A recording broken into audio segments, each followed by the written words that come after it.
નવસારી શહેરમાં પૂર્ણા નદીમાં આવેલા પૂરે તારાજી સર્જી હતી। લોકોના ઘરોમાં પાણી ભરાઈ જતા કાદવ કીચડ પણ થઈ ગયો હતો।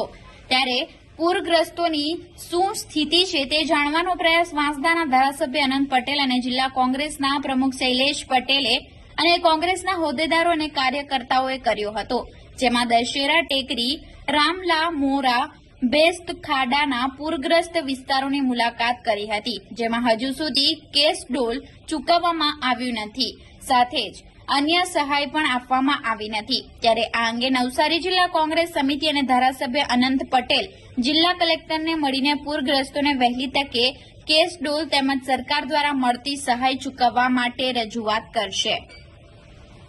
છેલ્લા 48 કલાકમાં નવસારી શહેર વિસ્તારના નીચાણવાળા વિસ્તારમાં પાણીઓ ભરાઈ ગયા હતા અને એની વિઝિટ કરવા માટે, અહીંના લોકોની પરિસ્થિતિ જાણવા માટે, એમનું અનાજ કરિયાણું જે પલળી ગયું હતું એની વિગત જાણવા માટે અમે અહીં આ વિસ્તારમાં ફરી રહ્યા છીએ।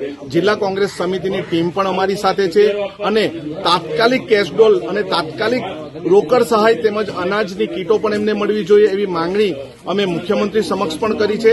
આવનારા સમયમાં પણ અમે જિલ્લા કોંગ્રેસ સમિતિની ટીમ સાથે કલેક્ટર ઓફિસમાં જઈને આ વિસ્તારના લોકોની વેદના જણાવીશું।